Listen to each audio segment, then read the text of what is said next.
Two Honda owners, same model year, same dealership, same maintenance schedule to the day. One is still driving that Honda at 380,000 miles. The other one sold theirs for scrap at $94,000 after an $8,400 repair bill their warranty refused to touch. The difference wasn't luck, it wasn't how they drove. It came down to 3 letters stamped on the engine block. 3 letters almost nobody checks before they buy. Welcome to Honda Decoded.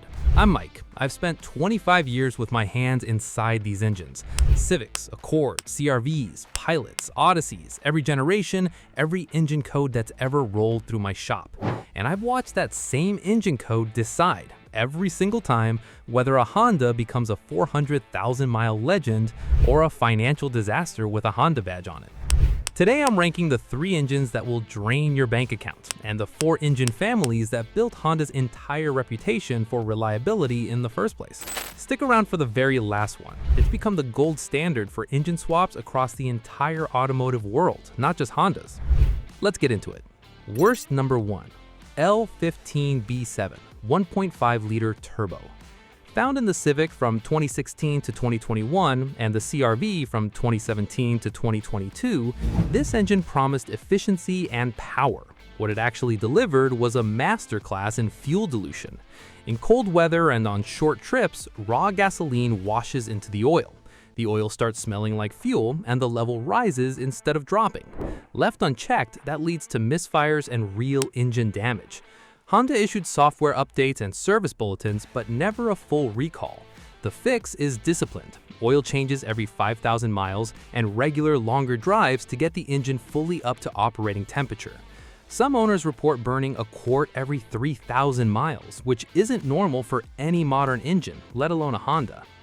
Worst number 2, H22A 2.2-liter Prelude VTEC, 1992 to 2001. This engine used fiber-reinforced metal cylinder liners, incredibly hard, incredibly lightweight, and incredibly unforgiving. One broken ring, one improper honing job during a rebuild, and the entire block is done. You're looking at expensive re-sleeving or a full replacement, not a simple repair.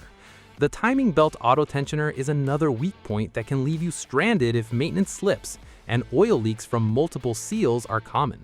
When these engines start consuming oil, they don't do it quietly.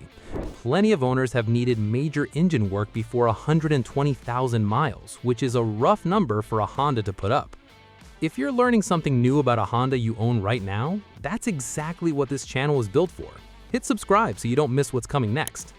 Worst number 3, P10A2 1.0-liter turbo 3-cylinder. This is, in my opinion, the worst engine Honda has ever put its badge on. Found in select overseas Civic, City, and Jazz models from 2016 onward. It runs its timing belt inside an oil bath, a wet belt system. It sounds clever until the belt starts shedding rubber particles into the oil system, clogging passages and starving components of lubrication. Turbo failures become common once oil passages get blocked, with repair bills running $3,000 to $5,000.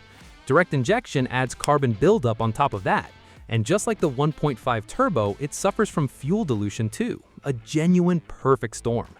Cold climates make it worse, with owners reporting complete engine failures before 100,000 miles if oil changes and the correct oil grade aren't followed exactly.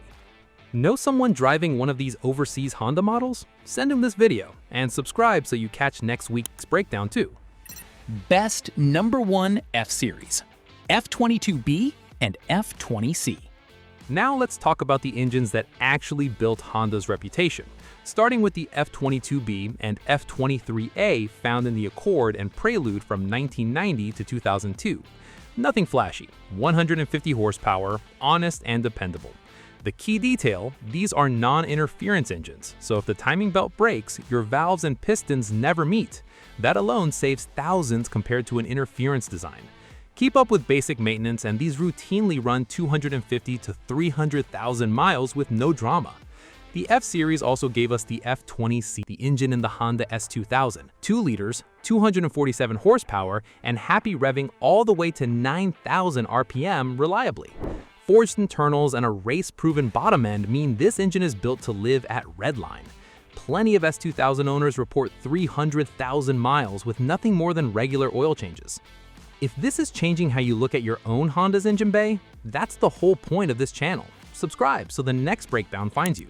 Best number 2, B-series, B16A and B18C5. The B16A, introduced in 1989, was the first mass-produced VTEC engine in the world. The B16B in the Civic Type R EK pushed it further, 185 horsepower from just 1.6 liters, over 110 horsepower per liter, naturally aspirated in the 1990s. These high-revving engines are genuinely reliable. Regular oil changes, timing belt service, and valve adjustments are all it takes to hit 200,000 miles while still screaming to 8,000 RPM. The B18C5 and the Integra Type R took that formula further still. Hand-finished internals, ported heads, an 8,400 RPM redline, and nearly 200 horsepower from 1.8 liters. With proper maintenance, plenty are still running strong past 250,000 miles. If this is changing how you're looking at your own Honda's engine bay, that's the whole point of this channel. Subscribe so the next breakdown finds you. Best number 3, D-series, D16Y8 and D16Z6. Honda's D-series is the affordable, endlessly modifiable entry point into Honda performance. These engines powered the Civic EX and SI and the Chronix Del Sol EI from 1992 to 2000. Only 127 horsepower, but in a lightweight Civic, that's plenty, and the single overhead cam design means fewer moving parts and less to go wrong than a dual overhead cam setup. Regular maintenance takes these past 250,000 miles without drama. They're simple, well-documented, and cheap to keep running, which is exactly why an entire generation of young enthusiasts learned to wrench on them. Best number 4, K-series, K24 and K20. The K24 powers the Accord, TSX, and CR-V from 2002 onward. 205 horsepower, 171 pound-feet of torque, chain-driven so there's no timing belt service at all, and a bottom end robust enough to handle real boosts for anyone chasing forced induction. These routinely cross 300,000 miles on basic maintenance alone. But the K20 is the one enthusiasts talk about most. 2 liters, up to 222 horsepower in the Type R variants, revving to 8,000 RPM reliably, and it's become the modern standard for engine swaps across the entire automotive world, not just other Hondas. Chain-driven, robust oiling system, and massive aftermarket support means it can be built for anything from a daily driver to a 400 horsepower track car. Plenty are still running strong past 300,000 miles. Honest disclosure. These rankings come from patterns across hundreds of engines in my own shop and well-documented owner reports, not a guarantee for any single car. A neglected K-series can fail early, and a well-cared-for L15B7 can genuinely go the distance. Maintenance history and climate matter as much as the engine code itself. Always get a pre-purchase inspection and a full service record before you buy. The pattern is clear.